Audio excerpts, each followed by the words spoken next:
Hello, everybody. Welcome to the Tom and Will FPL show. My name is Tom. And my name is Will, and welcome back to our weekly Fantasy Premier League show.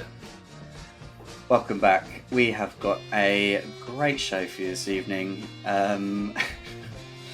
We've just finished. I'm not going to lie, guys. We've just done Match of the AI, which we're going to see later on. I'm not happy about it. I am not happy one little bit. Will has been up to his dirty little tricks once again, and I'm not happy with it at all. But anyway, it's a belter. Yeah, we'll come to that in a little bit. First of all, how you doing, Will? Fancy playing your free hit after the show last week and didn't tell anyone? What's that about? Could have mentioned it on the show. Thought you'd wait till Friday night and then just slam it down. Where did that come from? I'm not gonna lie, Tom. I have no idea.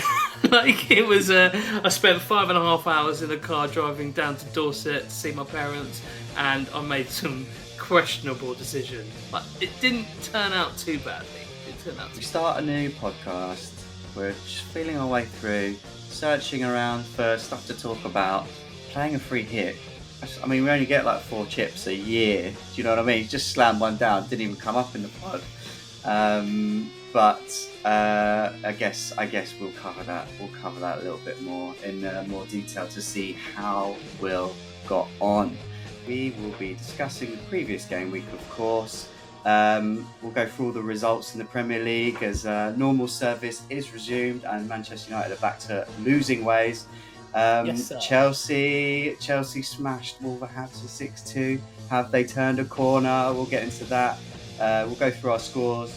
We'll look ahead to next game week. Obviously, game week 3 is fast approaching.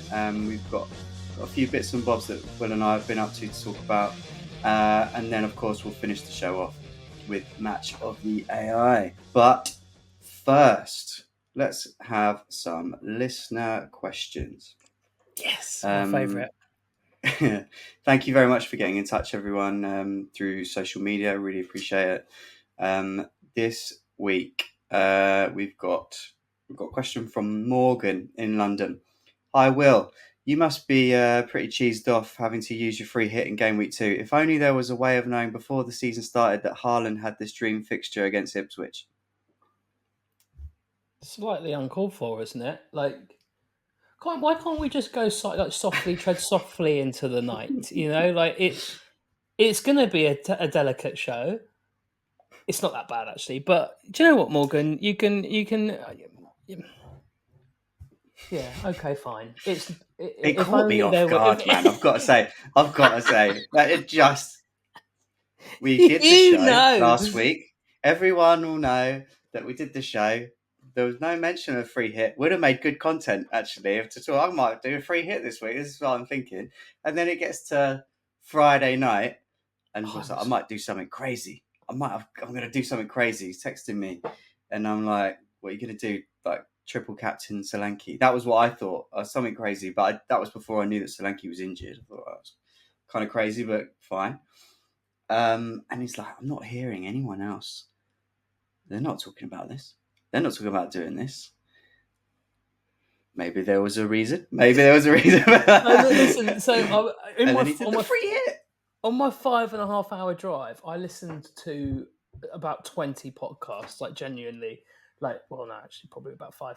But I was just like, they were going. Someone mentioned it on there and being like, you could even argue that you could, with not knowing the mystery chip and what it could be. It could be a limitless. It could be whatever. Like it could be another beneficial one which you want to play on a double game week or on a blank game week. And I was like, we've only got one blank game week at the moment. We've only got 2 doubles.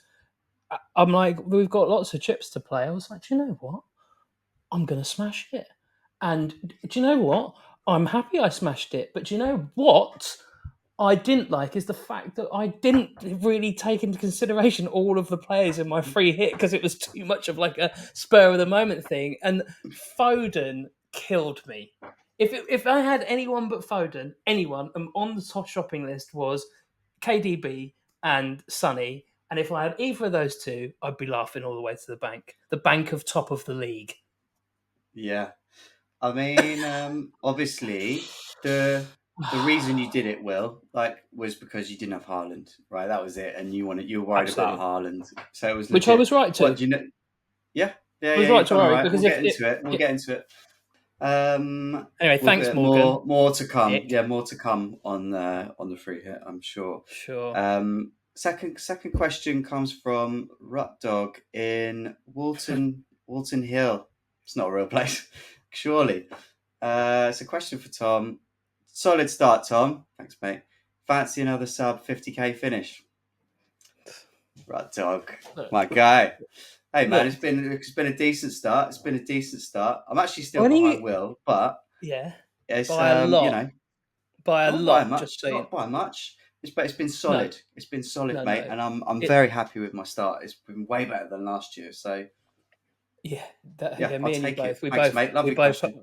We both had that horrible Rashford start last season, and and you reminded me it last week, and I was like, oh god, we really both held on to him for way too long. Yeah. But anyway, any more questions? Question number 3. We got one. Yeah, we got one more. This is from Lieutenant Flange. That's a great name.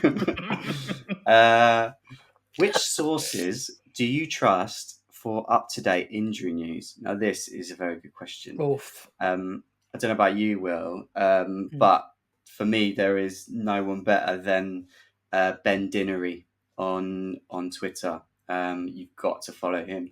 He basically gives you a rundown. As soon as there are injuries, he lets people know, and he keeps on top of all the press conferences and summarizes everything, what all the managers have been saying. So you need to check in with him basically on like a Friday before deadline, and he'll tell you how things are looking. He's a must follow. Also, there's Fantasy Football Scout do a team news episode again. I think that's every Friday night with Joe and Neil. That's really useful as well. And to be honest, I think the Premier League, the FPL app now, the official FPL app, is actually pretty tidy at keeping you up to date. I think it also summarises all the press conferences as well. So there are sources out there, and it's a really good question to bring up because it's something that not a lot of people do. A lot of people just use the flags and go with that. But if you can do some background research from press conferences in particular, super helpful. Right, let's crack on. A little bit of feedback. Paul from LA, you guys are great. Keep up the good work. Thanks, Paul. Greavesy in Alton, my new favourite show. Like and subscribe, people. Greavesy, my man. Big Baz. Will, what's your shoe size? It's a bit weird. Do you want to go? You don't have to answer that, Will. You don't have to answer that. Yeah, sorry. Thanks, Baz. He's not answering it. He's not answering, Baz. We're going to move on. So it's 8. So that is the listener question. So moving on. Fantastic. We're going to move on to a little bit of FPL chat now, guys. We'll go into our previous game week. And Will, talk us through your free hit, mate. So show us what you had, what you've got. Keep it under 1,000 words. Give me a heads up. What happened? How you feeling? I'm feeling okay. As I said, it could have been worse. It could have been better. I scored 71 points, and I'm going to run you through as we usually do, and then I'll just try and summarise. I'm not going to go through 2 teams. So I put Henderson in goal, changed from Raya. He only scored 1 point. That was great. Vardiol, 2 points. Trent, 6 points, which is another great little clean sheet from him. Pedro Porro, another 6-pointer from him. Then I have Greaves came in, Ipswich player. Why I kept Greaves in on a free hit, I have no idea. He came in for Foden because Foden didn't play. So then there was Diego Jota, who scored 6 points, another good game. Winks I had as just an enabler. Brenton Diaz, another enabler. Both scored 2. Mohamed Salah scored 10, an absolute legend. He is still. Muniz scored 2, and then Haaland was my captain and he got a total of 34 points. And then my bench was just nothing. So 71 on a free hit. Okay, I'm just gonna ask now. Do you have any regrets about playing it whatsoever? Do you think it was the free hit? Probably is worth 20 points, right? I think in hindsight. I guess it's like it was just like such a good question from Morgan. Just if only you'd known that Haaland had Ipswich in game week 2, then maybe you wouldn't have had to play it. You know what I mean? It's bloody No, but crazy. They keep it secret from us. I was just like, look, Haaland definitely looks like he looks sharper already than he did last season. I mean, his last goal was to let the ball roll across him like that and hit it pinpoint. That was a big moment, wasn't it? Right? I don't know about you, mate. I saw him hit that third goal from outside the box. Like, did barely look to the goal, did he? Just one shot, bam. I'm like, right, he's got his eye in. This is serious. This is serious now. He's had a rest. The man's had a rest over the Euros, and he's come out firing. Yeah, and that changes things. Like I knew about the Ipswich game. It was always going to be a tricky one. I think I would have been okay regardless. As I said in last week's show, all of the points that I got lucky with in game week 1 with Salah as captain, they would have been nullified. So there's a lot of people that have basically just gone, okay, we're back, we're basically on 0 again. It's like a 1-1 draw. Okay, great. I don't regret it, and I think that it's going to pay out in the long run because I think this other chip could be used quite perfectly in a blank or double. Yeah. So yeah, I think I'm all right. I played the game. I played the game with a little bit of fun. I did it for the content, for the viewers. And now we're back. Slightly earlier in the week. Yeah. Something a good friend of mine told me is that the person who was second in the world also played their free hit last week. Which just says there are a lot of imposters out there at the moment, guys. So it should even out eventually, and we'll be back on top soon. Whatever. Anyway, how did you get on? You did bloody well. I did all right. Yeah. I did all right. I got 87 points. Obviously, last week I took out Nkunku early doors and swapped him out for Bernardo. I spoke about on the pod.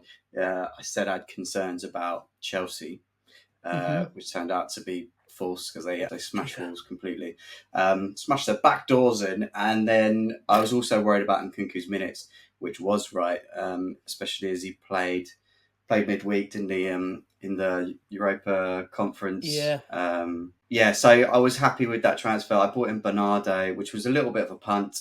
I said it was going to be a 1-week punt, and he is already out of my team. As we know, it was a targeted Ipswich, which was the right decision, but Bernardo just wasn't the player, which is a shame. But so overall, 87 points. I had Raya in goal for 10 points. I had Trent, got me 6. Robinson 7. Pedro 6. Defenders are doing well at the moment, man. Getting big points from the defenders all around at the moment. Huge. Bernardo 2. Bruno 2. Another frustrating week to be a Bruno owner. Smith Rowe 10, Jota 6, Minty Fresh got me 2 points, Isak 2 points, Captain Haaland 34. My other big decision, which I was happy with as well, obviously we got the Solanke news. When did that come through? That was like Friday night. It was after the press conference. Ange came out and said that he'd ruled him out and he wouldn't play. Categorically would not play, which was the case. There was a lot of panic on X Friday night. A lot of people taking hits, -4s, bringing in like the likes of Armstrong, Muniz, and like the Matetas. Or I just I put a message out saying, guys, can anyone recommend me a striker that's worth taking a hit for? And not any one of our 6 followers could tell me anything at all. They didn't give me anything. Yeah, I know. They gave me nothing. I didn't see the value. I was like, you know what? I'd rather just hold on to Solanke. I think there's every chance he could play. He could play against Newcastle next, and I'm happy to hold him. And I just meant that Minte was going to be on the bench, but he played. He got me 2 points, but yeah, it was the right decision not to go Muniz, which was what a lot of people did. He got a price rise because so many people bought him in after the Solanke news. So yeah, I was happy with that. Happy with the performance, with the 87 without taking a hit, and on we go. Yeah. Let's run through the results, shall we? Yeah. So as I said at the top of the show, Brighton beat Man United 2-1. Welbeck with another goal.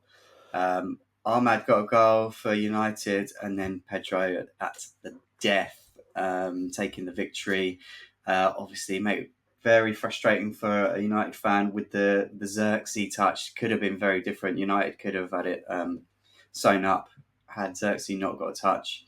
But yeah, not to be, mate. How you feeling? What's your thoughts? I'll try and keep it brief. Brighton played well again, I thought. United played bang average. The false nine, double false nine is just ridiculous. If that was the plan all along, then Ten Hag has to be sacked, in my opinion. Because you can't spend 100 million on strikers, and I know that Rasmus Højlund is not fit. It's back in training apparently, might be ready for Liverpool, but Xerxes should just be playing. I mean, Mount and Bruno as a false nines is on a whatever it is, a double. Is that even a double pivot on a false nine? It's not, is it? It's a double something. Double something, double shitload of nothing. And Brighton Yeah. and they just stuck to their guns. A young manager with two players older than him, and they just went, "We just keep on doing it. We'll bring on all of our subs, fresh legs, but we'll stick to the plan." And they got their deserves. And well done, Brighton. That's all I'll say. Yeah. So, but Yeah, we they're may have, looking good, aren't they? He's off to a yeah. good start. But their fixtures get a little bit interesting now. Or in a couple of weeks, and I think next week, isn't it? I think yeah, after it's Arsenal this week. I think it's Arsenal this week, and yeah. then they've got a nice fixture run after this. But yeah, sorry, that'll be me done. Mazraoui got an assist though, didn't he? Mazraoui looked lovely, and we've just signed. Garnacho came on, made a difference. Yeah, tonight we've just had a here we go, there we land on Ugarte. So yeah, that's he looks good. Yeah, well, we'll see. We'll see. Anyway, look, I've got to say, obviously he's in place for PSG. I looked him up on YouTube. Amazingly, on YouTube, he looks incredible. Every single player on YouTube looks like Lionel Messi. Yeah. But yeah, he does look good. So he's like he's a defensive midfielder, isn't he? But he looks like he's good. He looks like he's good at traveling with the ball, good interceptions, and then pushing the ball forward. It'll be good for you, I think. It's probably what he needs, a bit of energy in midfield. Let's move on. Please, okay. Please. But United get too much airtime, even from me. Okay. I'm going to rattle through these games. So Palace 0, West Ham 2. Lovely goals, actually. I liked the Bowen goals. A slick finish. Souček doing what he does, mate. He's not a glamorous player, but his numbers are good. He gets goals, and he cuts out play. You can't knock him. Yeah. So good win for West Ham. Fulham 2, Leicester 1. Emile Smith-Rowe. Lovely to see. Very lovely goal. Cool, calm finish. Bit of pace about him. Got put through. He had a lot of running to do, but he got the job done. Likewise for Iwobi, actually. Good goal from him. Wout Faes with the goal for Leicester. Obviously, I don't know if you've heard, Will, he's obviously 4.0 playing centre-back, and he's got the goal at the weekend. But there's rumours going around that he's asked to leave Leicester. Really? He's got the hump. Supposedly, he's got the hump that he's playing the left side of centre-back, and he's surprised that Leicester haven't invested in a left side centre back so that he can play on the right side. I understand. He's got the ump and he's asked to leave. It's interesting. Obviously, we've only got a few days left of the transfer window. Just to timestamp this, by the way, guys, we're recording at like 8:30 on Tuesday night. It's going to get tasty. Yeah, but he's a big player for Leicester. So if he does go, they've got to replace him quite quickly.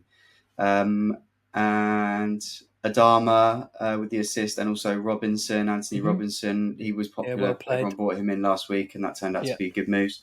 Man City 4, Ipswich 1. Obviously, we know about this game. I'm not going to go too much into that. Haaland's firing. Looks back to his best. Looks sharp, and lovely hat trick. Saints, another loss for them. They lost to Nottingham Forest. Decent start for Forest. I'm undefeated now.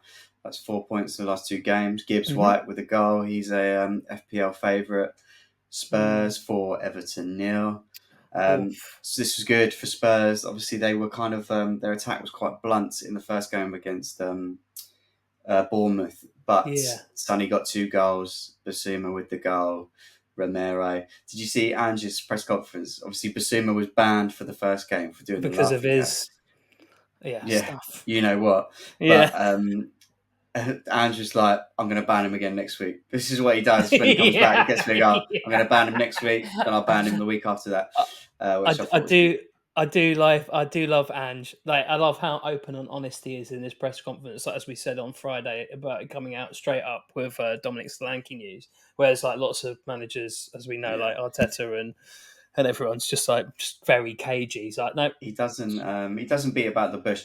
But I gotta say with Ange, he's one of those classic managers, and there are many of them. They're great when they're winning, and when they're losing, they're miserable. They're absolutely miserable. They don't look at you. They don't want to be there. They're grumpy. But yeah, there's one or two of those about. Yes, and then Arteta for 1, Villa 0, Arsenal 2. Trossard made the difference. Came on as sub. Martinelli's not been doing an awful lot. Trossard came on, scored the first goal, heavily involved in the second. Saka assist for Partey. That really annoyed me. I've got to say, Emi Martinez, mate. I was like, give it a stronger hand. What are you doing to me? I thought I was going to get away without Saka hurting me, and then bam. Just switched off immediately. Classic Arsenal. Yeah, solid win for Arsenal. Bournemouth 1, Newcastle 1. Pretty underwhelming from Newcastle. Obviously, it was away. We know that they're better at St James's. Gordon did get a goal, but solid from Bournemouth. Although not tearing up any trees, they're getting by without Solanke, and Semenyo in particular gets the goal last week, assist this week. He's one to watch. Wolves 2, Chelsea 6. Who would have thunk it? My lord. I didn't watch it. I watched the highlights. I was at a barbecue, my sister's barbecue, which was excellent, by the way. What makes a good barbecue, Will? What is like? It's a great barbecue. I want a detail. Marinade. Mm-hmm. Got to have some tasty meat.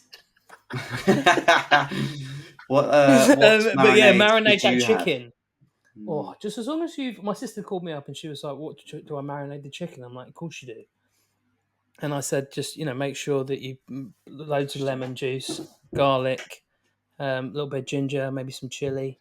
Lemon juice is key though. You want to get that meat nice and tender. Nice. Anyway, where are we? Sorry. So, it was a great game. It was like tit for tat. Wild. Chelsea got an early goal through Jackson. Cunha got one back. Cunha played really well in this game. Then Palmer. Have you seen the goal as well? I did, but I watched Palmer scored a fantastic goal. Palmer's on fire, man. So cool, mate. It was just cold as ice. I know, but it just came in, little half bounce, looped it over the goalie. Just all he needed was the smallest sniff. Beautifully finished. And then Larson, they've got that new young, I think he's also Norwegian striker, Larson. He got his first goal for Wolves. Nice little poach in the box. Ball came in, just a nice little tap in. He had to reach for it, but he did very well. So that was 2-2. But then second half, man, Chelsea just they just shifted gears, man. I mean, Wolves were atrocious at the back. Really? Like, it was really poor, man. Like, Madueke's goals were like, they were like carbon copies of one another. They were just running through the middle, just pop it out to the just pop out wide. Ryan Aït-Nouri was like nowhere to be seen, and Madueke's just cruising in. I think to be fair to Aït-Nouri, he was in there for at least the first one trying to head it out. I think he got the deflection, in fact, but there was so much space for Madueke, and mate, he was good form, as we said in pre-season. He finished them all very well, and I think after this game I looked, he was like 0.5% owned, something outrageous. And I mean, what's he at now? He's like, he must be pushing like 5% owned now, if not 6. That's worth checking out. I'll check. I mean, spoiler alert, but I've gone for him. And then Nkunku didn't start this game, as I mentioned earlier, which I was very happy about. Mudryk started. I don't know how many chances that guy is going to get. He came off, got hooked at half time. Neto came on, and then he brought João Felix on for his debut later on. Neto played it back to Felix. Lovely finish for the 6th goal. I mean, that would have brought a big smile to Maresca's face. Better than João Felix's first debut for Chelsea. He got sent off, didn't he? Yeah.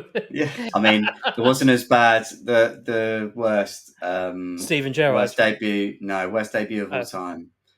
Jonathan Woodgate. Do you remember this for Real Madrid? Yes. 2 own goals and then got sent off. That is all time. That will never be beaten. That is incredible. Although 2 own goals and a red card. I do like Stevie G's one where he came on for less than sort of like 6 seconds. He was on for like less than a minute. It was like 25 seconds or something, and he one challenge and it was a straight red. He walked on, walked off. It's my favourite. I'll get that in the edit. I'll get that in the edit. It's getting cut, mate. It's getting cut. There's not a chance. But yeah, I mean that result was just throwing a spanner in the works. Everyone thought Chelsea were done. Now it's like, are we bringing them in? Is this it now? Have they turned the corner? And their fixtures are still good, aren't they? It's not really like their fixtures. They've been good and they kind of drop off. No, their fixtures can stay consistently good for the next like 4 weeks after the international break. So it's like, anyway.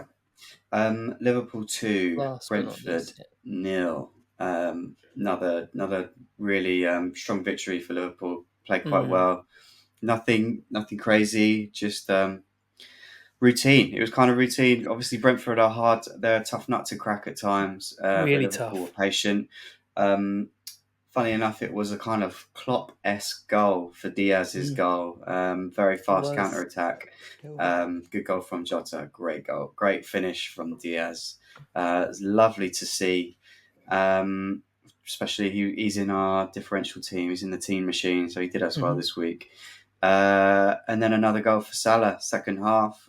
We stayed resolute, kept plugging away, and it was a really good finish from Salah.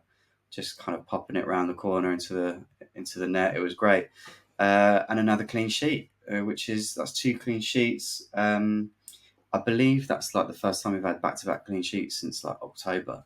That is just, they're like, they're rare. They're very rare. I was going to say something else, but that is a rarity for Liverpool. So that's great. And solid. And Brentford definitely, as we know, they're well put together as well. Good team in defence. They will always have 1 or 2 chances, and they normally put them away. So well played. The only one thing though, Trent did not look happy.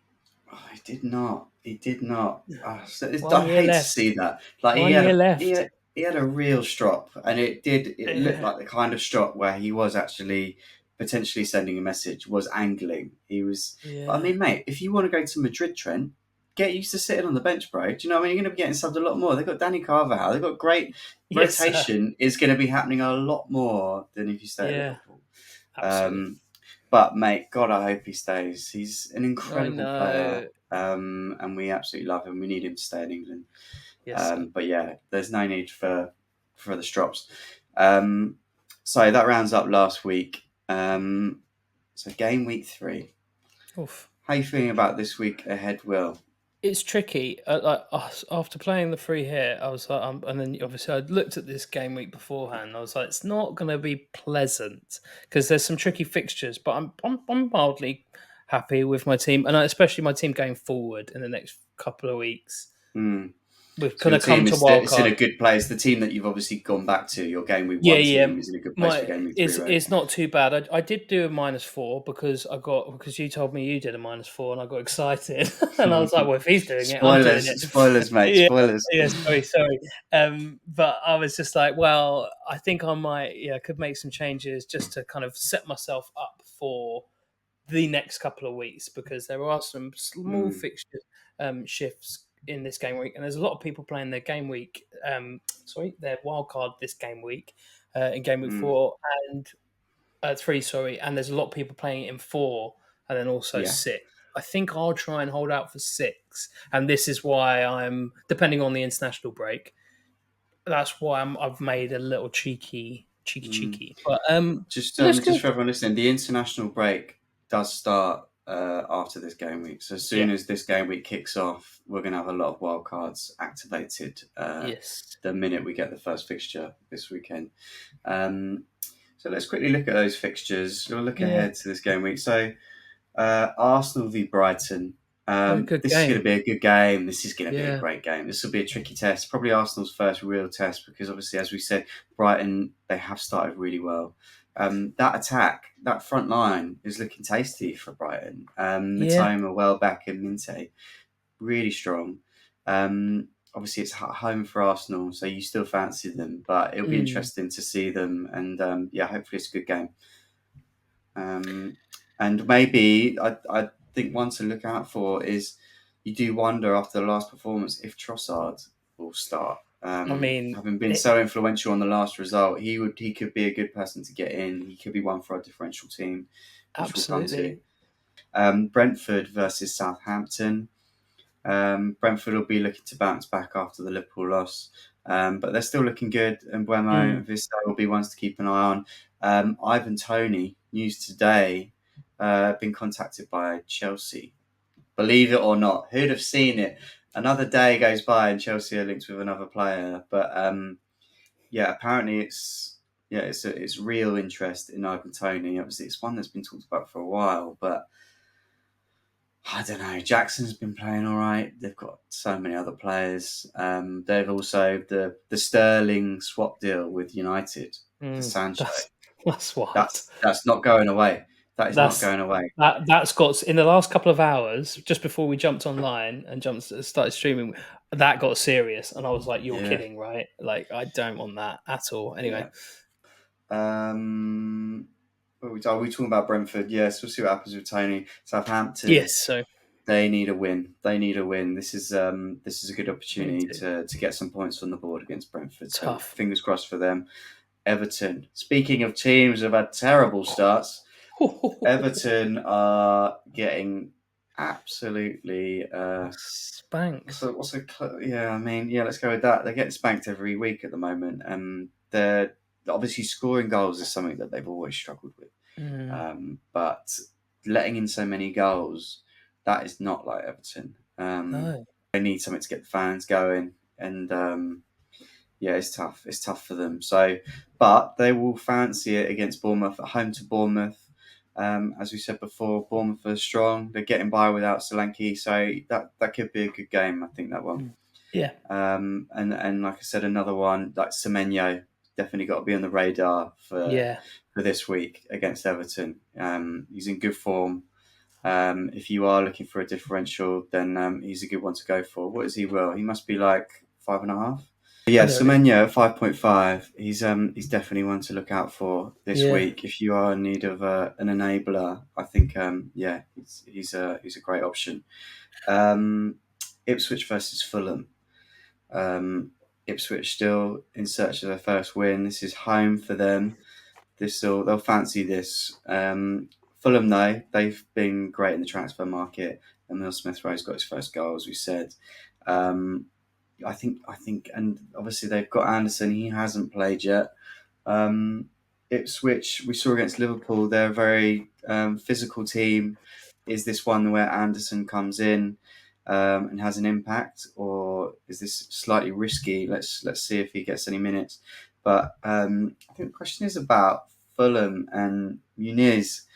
Muniz hasn't scored yet. Obviously, he had that purple patch last year.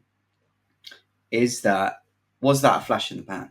Was it just a little purple patch, and this is the norm now that he's just going to chip in every now and again, or is this where it kicks off for him and he does become that kind of differential, that kind of enabling asset that we need? Where it'll be 6.1 million now.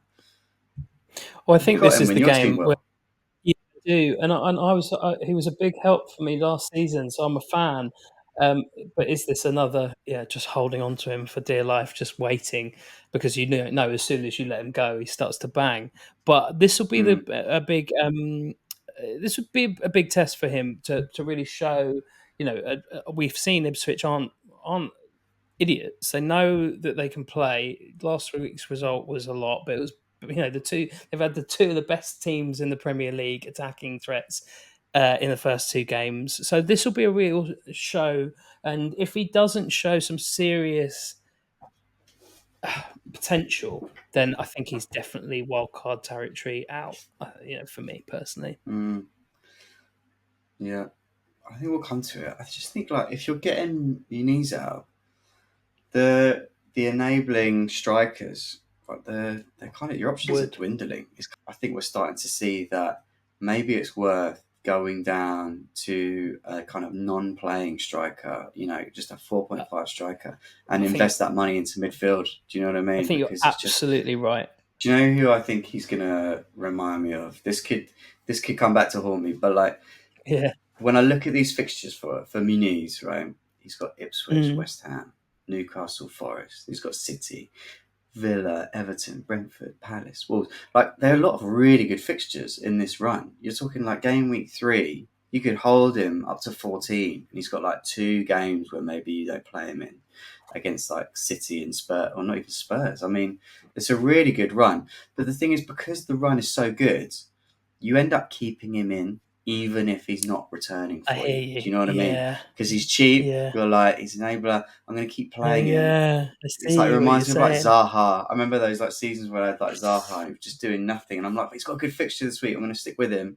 And it just never happens. It just never happens. So I don't know. I think he might be one where you look at the next couple of games, and if he's not looking like scoring, I'd recommend you just cut your losses, man. Do you know what I mean? And start reinvesting that money elsewhere. I agree. Leicester versus Aston Villa. This will be a nice little game as well, actually. Vardy's getting minutes. He's literally just fueled on Red Bull, and party beans. I haven't seen it, but didn't he come out? Wasn't he seen coming out at half time with a Red Bull? With a Red Bull coming down the tunnel with a Red Bull. He's done that for literally his whole career. He's like, just whenever he's just about to go and at half term, just smashes a Red Bull just before he comes, like as he's walking down the tunnel, and he's like, when I come out, I'm just ready to go. Yeah. Like, you said half term there, which is like a Freudian slip, because you could see him literally coming out of school at half term with his with his Red Bulls. I didn't say half term. Yeah, he came out half term, mate. Little fag on. Half term, he came. Jamie Vardy came at half term, smoking ciggies and drinking Red Bull. Okay, so yeah, Vardy's getting minutes, and which is surprising. I thought a lot of people thought he wouldn't be getting this many minutes early in the season, but yeah, he's looking good. Fass, as we said earlier about Fass, whether he's still there at the weekend, whether he's in the team, remains to be seen. If he gets his wish and wants to leave, I imagine he's going to stay, surely. But let's see. But Villa, this is where the run starts. Absolutely. Tricky couple of first fixtures, but the likes of Rodgers, we got to talk about him. Watkins, we've got to talk about Rodgers. He looked so good. He looked great. I bet he's got a fantastic YouTube video. But he did look Messi, great, Ronaldo, great. Yeah, he's got a lot of people excited. He's 5.1 now. A lot of people have already bought him in, as we'll get into. Maatsen came on at left back. He looked good, got a lot of energy. You feel like it's just a matter of time till Dean gets dropped and Maatsen starts getting more time. So that's one to keep an eye on. Yeah, so Matty Cash went off injured, and they've got a 4.0 little cheeky right back coming on called Nedeljkovic. Don't quote me on the pronunciation. I'm going to do you a favour and take that one, Will. Thanks, mate. But yeah, he is obviously with Villa's fixtures. Again, if you're wild carding, he could be one to bring in for those that are trying to get rid of Barco.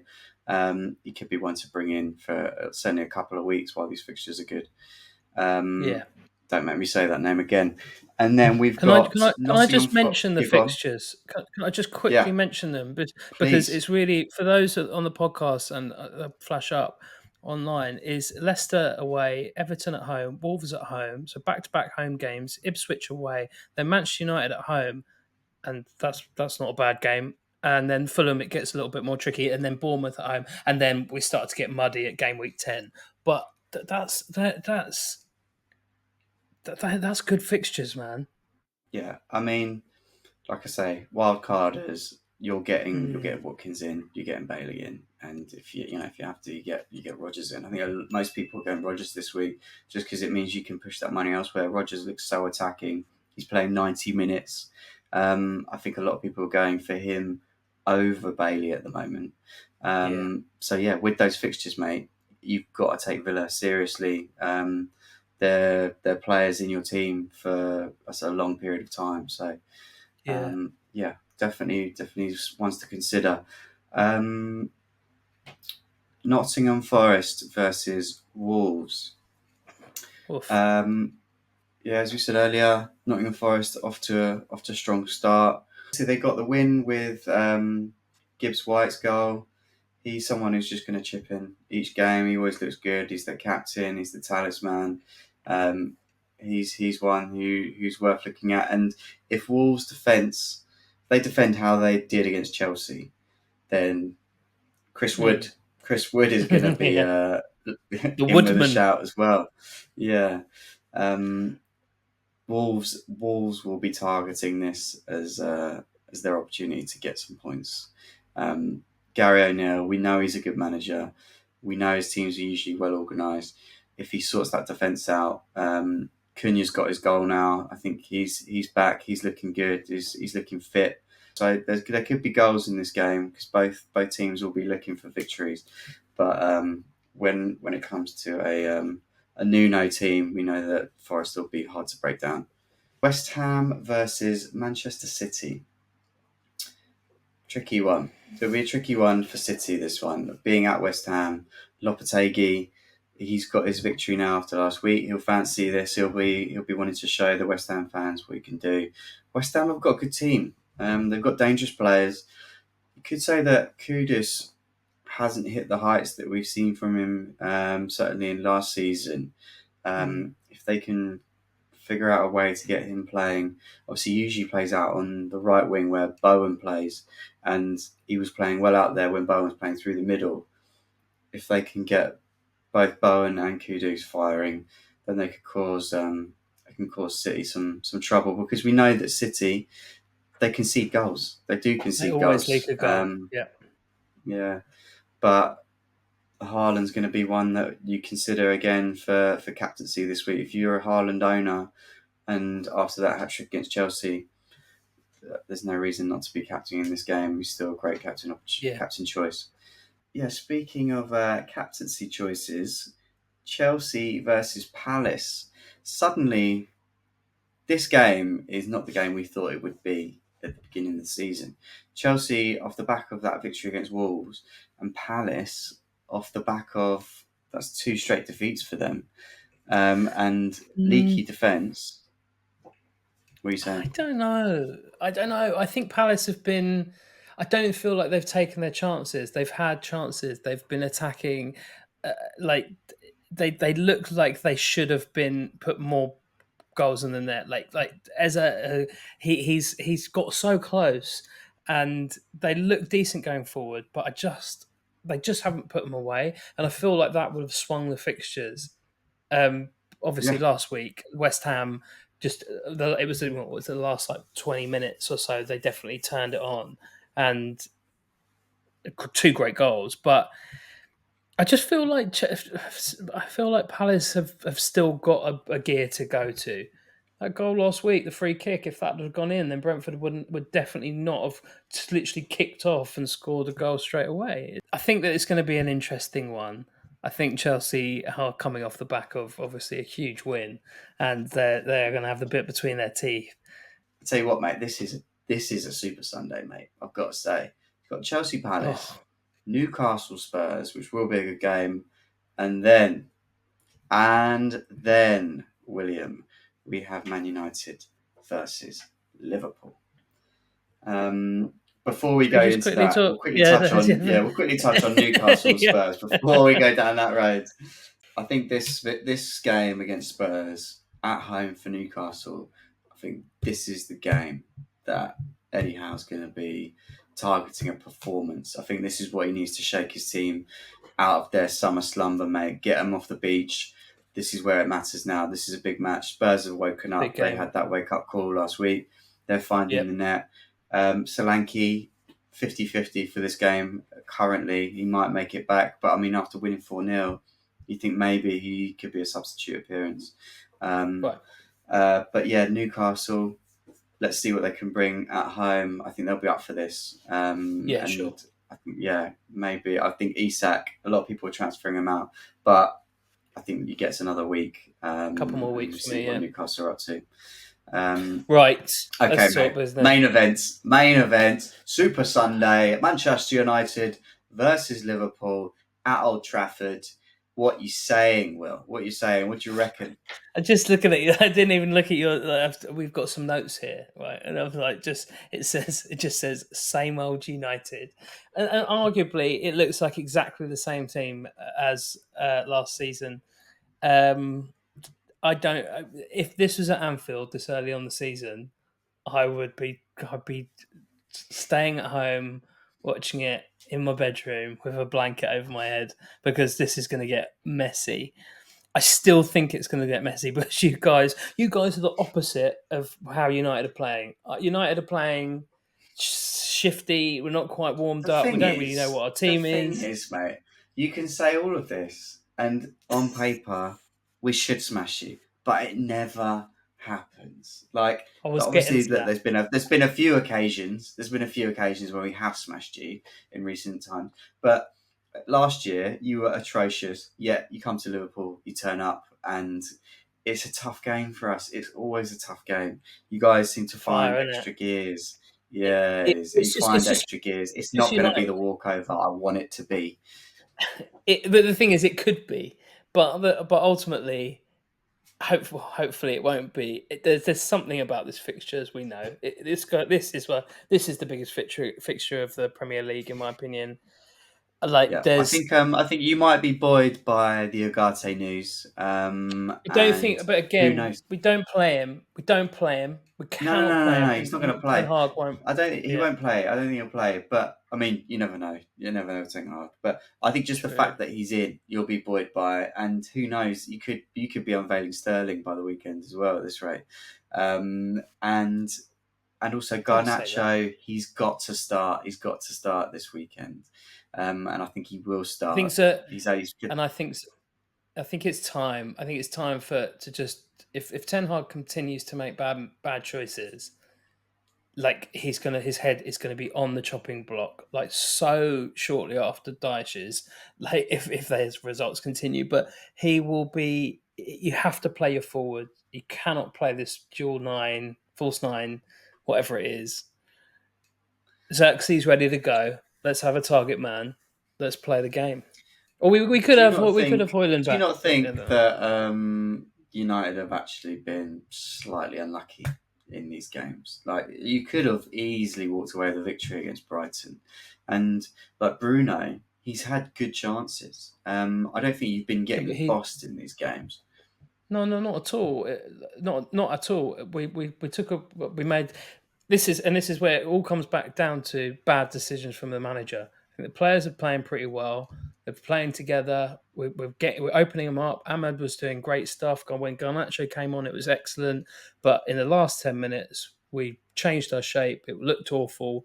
They capitalised on just some terrible managerial mistakes. If it happens again, I will be and I've defended Ten Hag from the very, very beginning. That I'm like, no, we've got to keep him. But Liverpool, if we do make bad decisions like we did against Brighton, against Liverpool, it'll be 5-0. It could be bad, and I need De Ligt to start and not Maguire, and I need a miracle. I'm gonna clip all of this up. I'm gonna clip all of this sorrow up. I'm gonna stick it in my veins. Just in there. It's so good. If we win 5-0 and like Ten Hag gets sacked, I mean, it's not gonna happen. He won't get sacked. But the thing is, but also one of the things that I'm really concerned about is the fact of how beautifully Salah and Jota and Diaz are linking up and playing well together at the moment. They've always played well together, but just so quickly into the beginning of the season, I'm like, if it was against anyone else, I'd be like, I can't wait for this game. I can't wait to watch them play. This is going to be amazing. It's not going to be fun watching him versus United and Harry Maguire just doing Harry Maguire things. And you said last week that Harry Maguire was decent and Harry Maguire was dog shit, and he got to go. He played really well in the first game. He was dominant. But he's this far away. He's that far away from a car crash every game, and he showed that at the weekend. Ugh. Anyway, okay, so right, we've been through the fixtures. How does this reflect on our plans for game week 3 in our FPL teams? Yeah, I did make a couple of transfers last night because you showed me your team and I was like, oh, you're absolutely right with the transfer changes. And I think I was gonna roll and then I decided to go against it, and I was like, to set myself up for the pre-international break. I just thought I'd make a couple. And early on in the season, I don't think it's a terrible idea. So I've still got Raya in goal against Brighton at home, Guardiola, Alexander Arnold, Pedro Porro in defence. Those three, to go strong in the defence, as you said at the beginning of the show, has been an absolute wonder. I've lucked out there with throwing quite a lot of money into the back line. And then in the middle, I've got Jota, Saka, Salah as captain, and what was it? Madueke.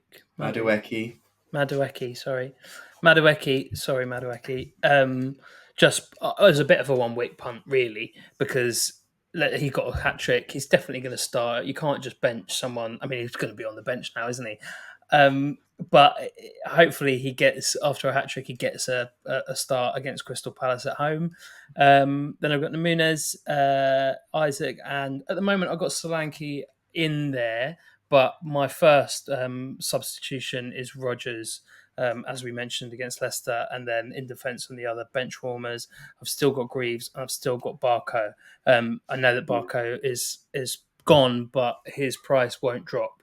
They don't drop when they've been transferred out. So it's not a bad thing to just hold him until the wild card. He's just going to stay there.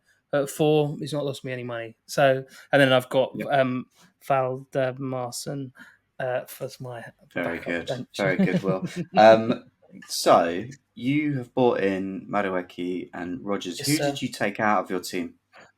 So I took out Eze from Crystal Palace because he's although he's had great chances, he's just not been firing, and this is where the fixtures do change a little bit for him, I think. I mean, ultimately, he's obviously going to start slotting them, and it is what it is. And I love him, so it was a kind of reluctant one. But I just thought I'd go for a 1 week punt on him, on Madueke, because he should start the whole game after scoring a hat trick. And then Rodgers, I switched out for Ahmed United. Although he scored last week, United have just not been consistent enough, and I don't like to have United players. I can't. And it obviously Liverpool. Also, and mate, I think, to be honest, I think the main thing is, as we said, I expect Garnacho to start and him to be dropped. I think so. I mean, they're not going to drop Rashford. It's just not going to happen. Anyway, don't want to carry on with United stuff. Yeah. Yeah, fair enough, mate. I can't argue with those transfers. Who's going to be your captain this weekend? Oh, good question. I think I may go with.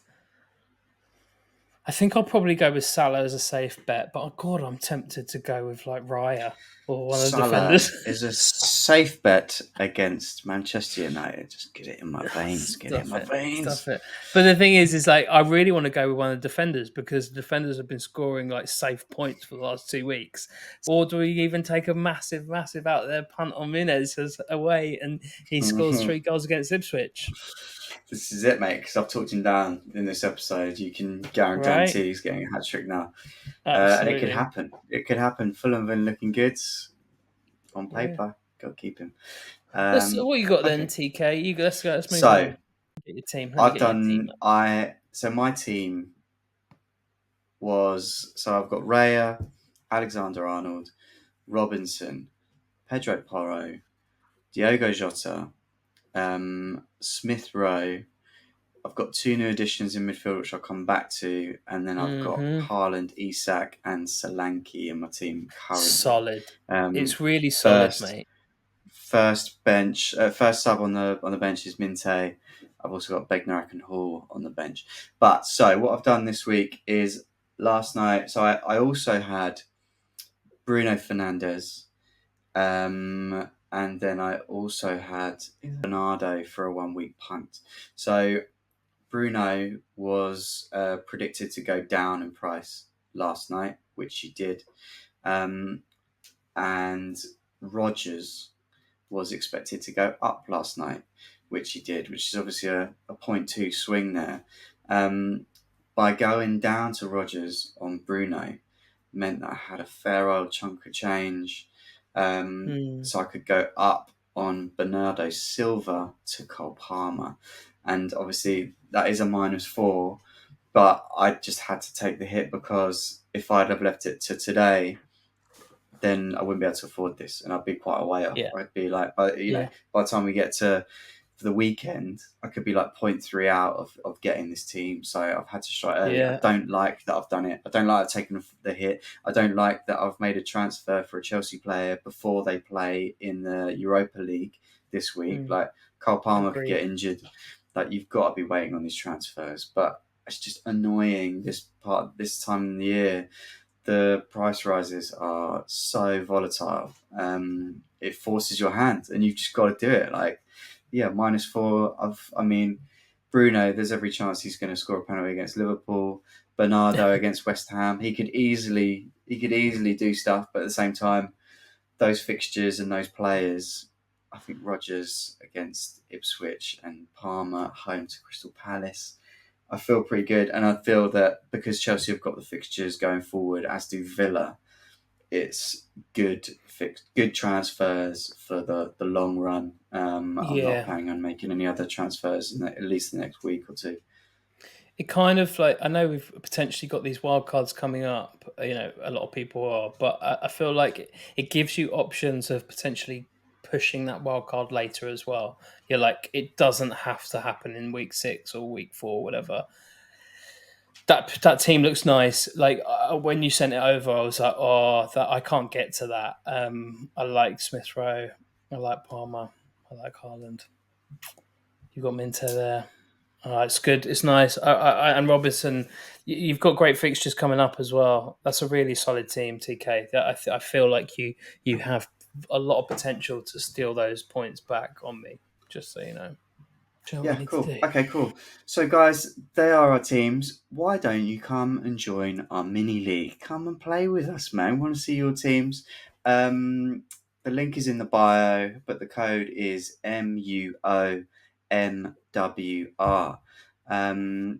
Speaking of which, actually, Will, we have got our first manager of the month. Would you like to do the honours and do a shout out to whoever is top of our league?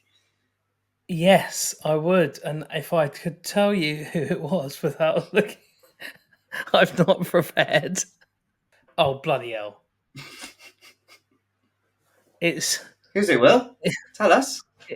It's Don't be shy, Will. It's Juge FC, Jug FC, and his name or their name is Kukawama Nuzuriai. Kukawama Nizuiji. Kukawama Nizuiji. I'm going to go with that. I've totally butchered that, and I'm so sorry. Yeah, but mate, we are very sorry, Kukawama. What a couple of weeks. Yeah, what's he done? Go through their team. This guy scored 117 points with a triple captain on Haaland, who scored 51. João Pedro scored 8. The other big hitters were Palmer with 17, Gordon with 10, Smith Rowe with 10, and then Pedro Porro and Trent Alexander-Arnold both with 6. Huge. Absolutely nailed it. We salute you. You are the first manager of the month in the Tom and Will FPL show. Congratulations. Yeah. Okay, so let's do a little update on the teen takedown. So we've got a little bit to talk about here. We had a very good week with our differential team. We took a hit because unfortunately Anthony Robinson went beyond 10% owned, so we had to take him out. But we made the genius call, the great FPL managers that we are. We decided to bring in Sonny, who was before last week was down to 9.4% owned. So we jumped on that, bought Son in for a hit, captained him, cheeky 32 points. So we got 84 points overall. Our guys, go on. I just say that was all you, TK. I can't take any credit on this. Sonny was, when he said, should we bring in Sonny? I was like, obviously, yes, favourite player. But he was like, should we captain him? I was like, let's do it. But that was a wildly good move. Yeah, it had to be done. And I mean, to be fair, if we didn't captain Sonny, we would have captained KDB. So we wouldn't have done too bad, but it was the best move. 24, so the guys who did well for us, we had we took out Robinson for Robertson. Robbo came in for Liverpool, got us a nice clean sheet. Luis Diaz, 14 points. KDB, 12 points. Bowen, 8 points. Doku did nothing for us. Mateta, nothing. Muniz, nothing. These differential strikers are doing nothing for us. How did Spike get on, Will?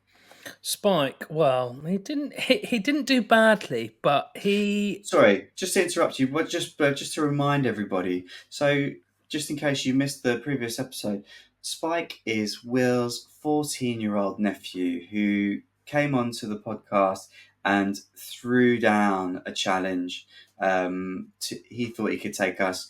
Obviously, we know that we can take him, so we thought only fair that we do a differential team, and there'll be a forfeit for the loser. Which we've got some ideas on. We're still finessing those. I think we'll be unveiling those next week. But let's make sure that the listeners and the viewers know that every one of our team has to be under 10% owned. Yes, thank you, Will. Yes, a differential team. So as soon as they go to 10% owned, they have to be transferred out. So this is a team of under 10% owned players because we don't need the players that everybody else has. I mean, I tried to cheat. I said to Tom last week, I said, don't worry, he's 10% on the head. That's fine. And Tom went, no. Let the boy watch. Let him watch. 84 Let the boy points. Watch. Yeah. He didn't do too badly. No Haaland. He didn't do too badly. No Salah. Unbelievable stuff. So I think after I said something about a free chip on a Friday night, he got a little bit touchy, got a bit testy, and was like, and he's reckless. He's a reckless young man, and I respect it. He plays the game like he wants to play the game, so he threw down his triple captain on another Erling Haaland and scored 51 points. The rest of his team did basically nothing, apart from Gibbs White, which he did have, who scored 10, and Diego Jota, who scored 6. And apart from that, everything under 2 or 2. So we don't need to go into that. Good. Fantastic. So he got 79 points. We got 5 more than him, but we did take a hit. So that brings to update the overall scores after the first 2 game weeks. Spike is unfortunately on 123 points, and we are lagging behind 9 points behind on 114. Now we are in a little bit of trouble. We're in a sticky position because since then KDB is over 10% owned. Son is over 10% owned due to their hauls. Lewis Hall for Newcastle didn't play. I think came on as sub, but he didn't start. Simicast doesn't play. Calafiori doesn't play. Jesus, now injured, doesn't play. Doku has been doing nothing. We are in wild card territory. Let's pull the trigger. I'm not gonna lie. I've already pulled the trigger. Well, I'm going to show you what I've got and let me know show me what team. you think. Let's pop this up on the screen for the people at home watching on YouTube. I'm going to go through the transfers that I've made and then I'll run through the full team. So these are still, obviously, the wildcard's still active. We can make changes up until the deadline, which we may well do. KDB's gone out. I've bought in Madueke. Obviously, for obvious reasons, he's hauled. My worry is by the time we get to the deadline, he could be 10% owned, but let's see. Son has had to go. I've bought in Bailey of Aston Villa. Again, we've gone through the fixtures. Villa are looking good. On that, Lewis Hall is out. Pau Torres in. Again, another Villa. Simicast out for Ruben of Manchester City. We've not got much Man City now that KDB's out. We've already got Akanji in our team, so that's Akanji and Ruben in the back line, which... Yeah, it's not great, but I mean, I'll take it. Calafiori, I've taken out for Romero of Spurs. Lovely. Obviously, we know he's got a goal at the weekend, and he is good for a goal. That's not an anomaly. No. Jesus, I've gone early, and I've got Cunha in. Now, Wolves fixtures, I don't believe they get good till about game week 9.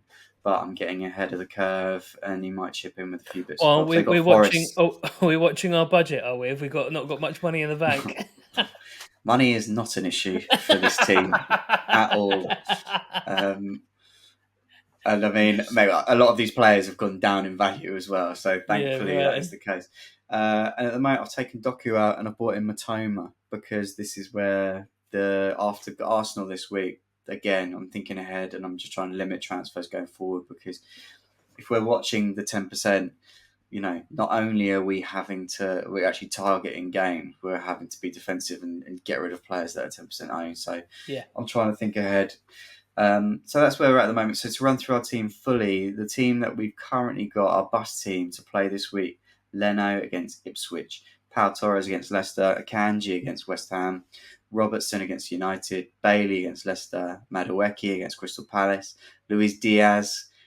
He could be one that will be going out soon. I imagine he's only a matter of time till he's 10% owned. Luis Diaz against Man United. Bowen is currently in the team. Gets a tricky fixture against Man City, but you can never rule out Bowen. Cunha against Nottingham Forest, which I like. Mateta against Chelsea.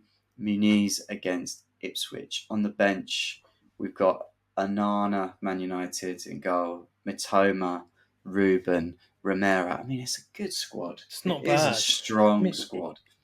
So check it out. We'll put it on X and probably Instagram on Friday. You should check it out. This is our differential team, faring pretty well so far. Yes, sir. Let's do it, Will. It's that time again. It's Match of the A.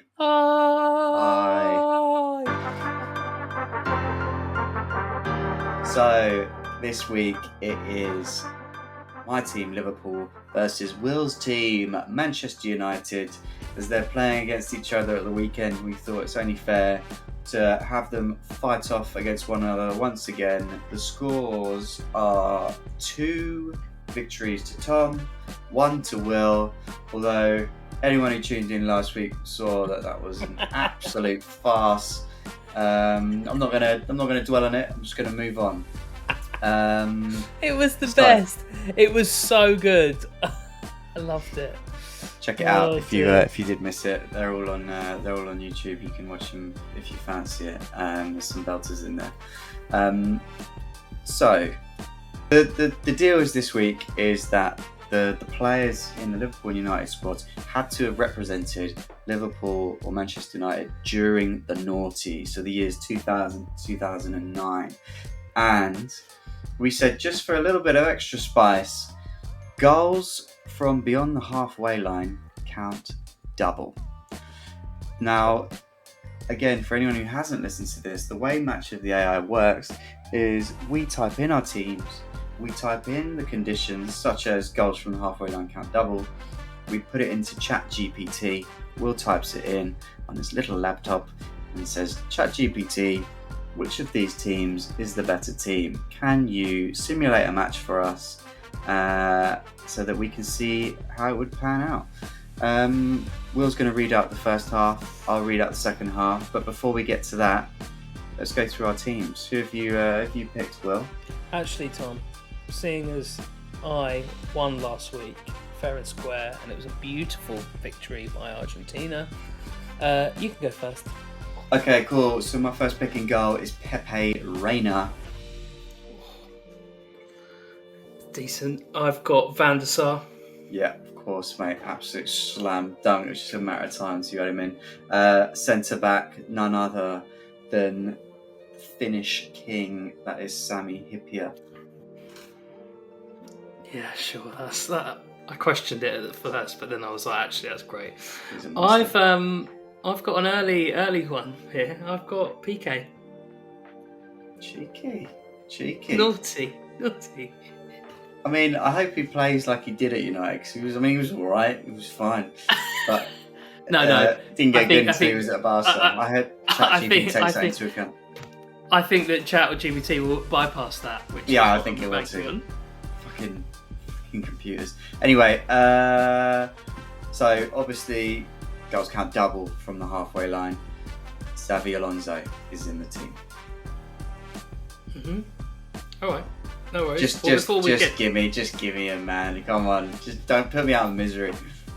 Before we get there, let's. I got someone else just to hold it together.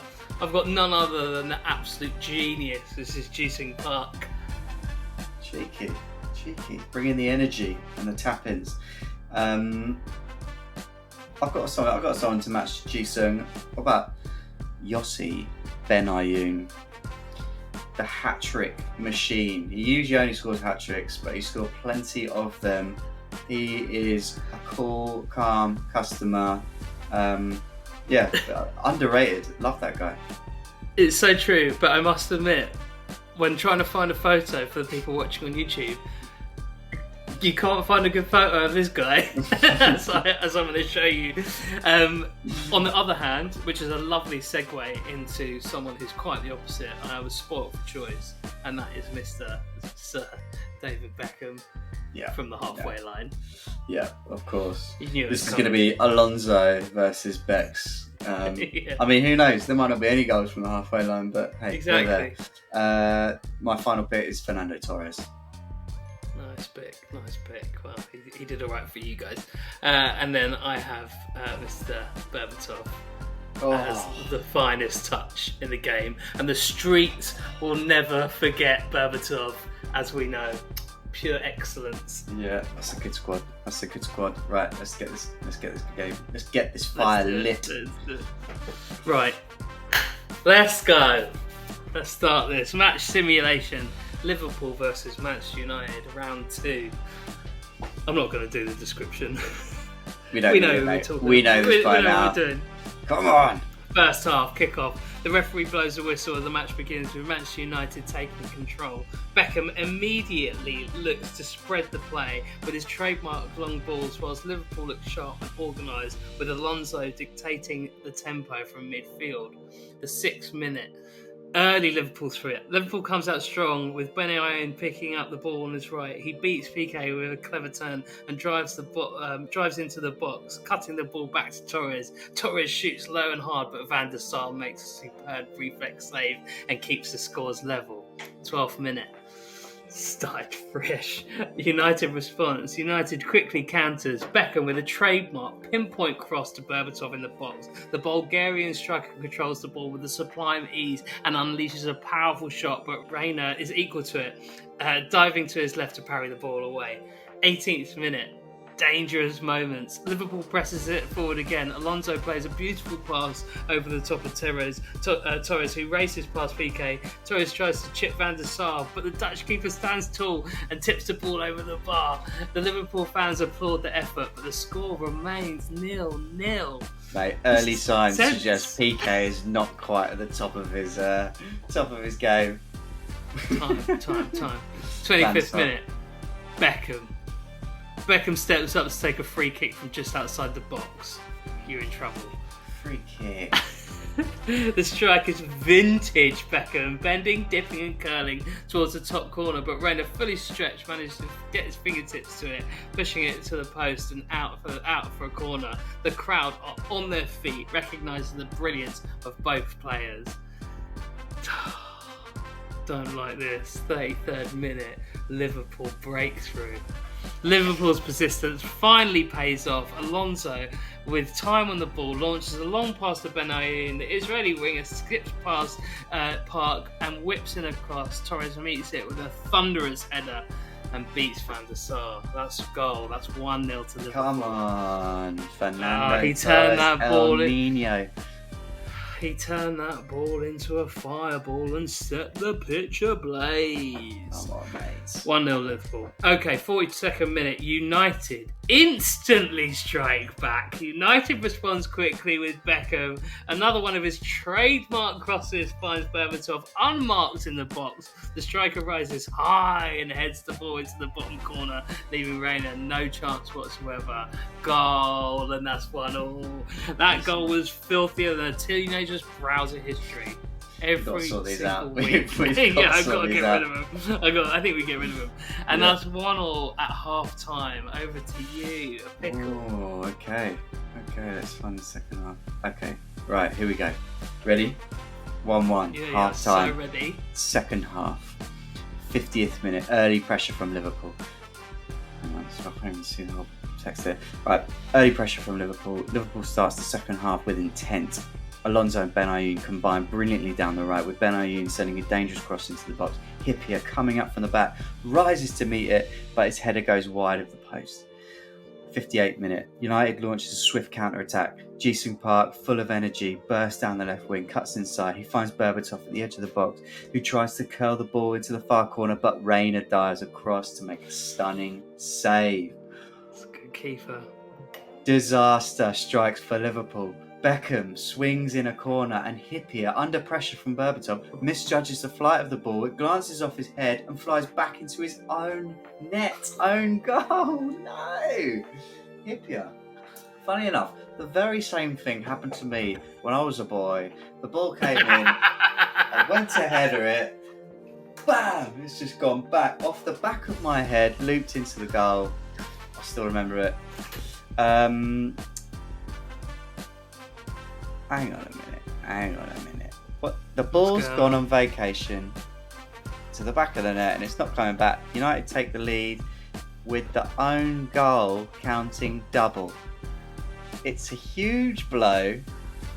Why do own goals count double? What else have you been up to this week, Will? Own goals were not. That was not in script for ChatGPT. Liverpool 1, Manchester United 3. Is absolute. Vinnie Jones. Mate, stop Vinnie Jones. Diego Maradona. William is the problem here. Right, here we go. I can show you the proof, man. Yeah, I can show you the proof. It's totally fine. 72nd minute. Despite the setback, Liverpool refuses to give up. Alonso takes control, driving forward, threading the perfect pass to Torres. Torres skips past Piqué, slots the ball under Van der Sar with a cool finish. It's 3-2. He turned the pitch into his own personal stage, and we are all his audience. Torres narrows the deficit with a clinical strike. 80th minute end-to-end action. The game becomes increasingly frantic as both teams push for more goals. Beckham finds Berbatov again with a clever through ball, but Reina rushes out to close down the angle, blocks the shot with his body. 88th minute, Liverpool throws everything forward in the final minutes. Alonso launches a desperate long ball into the box. Van der Sar comes out to punch it clear, but the ball falls to Ben Ayoun on the edge of the area. He strikes it first time, but Piqué makes a heroic block. Piqué! Liverpool, the equaliser. That's full time. That's a win. That's a W. That's a classic win for United. Exactly the way it should have planned. Mate, you got an own goal, which is unfortunate. It's counted double. Right, this is the first time ChatGPT has let us down, and we're now on level terms, 2-2, and both of your victories are shrouded in just absolutely covered in just, you know, mate, this is not cool. This is not cool. All I know is the fact of this is the way the cookie crumbles, and the cookie crumbles in favour of Manchester United at just the way it's going to go at the weekend. Thank you very much. We'll see about that. Man, It's alright, Pickle. There's still, just so you know, and this goes across the whole season, and I said this to myself after the free chip that the free hit that I picked earlier this week, which was you don't win the season in game week 2. On that bombshell, we are going to wrap this show up. Thank you very much for listening or watching the show today, everyone. Tune in next week where hopefully we sort out Chat GPT and we get a nice fair match and Tom can get back on top. If you have enjoyed the pod, please like and subscribe. And if you're listening to the podcast, please give us a 5-star review. It really helps us out. Will, anything to say to sign us off? Follow us on social media on all the different platforms. Tom and Will at FPL. Find us there and leave us some messages.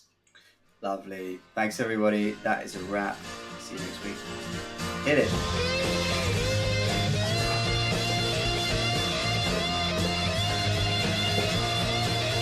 Suck. United.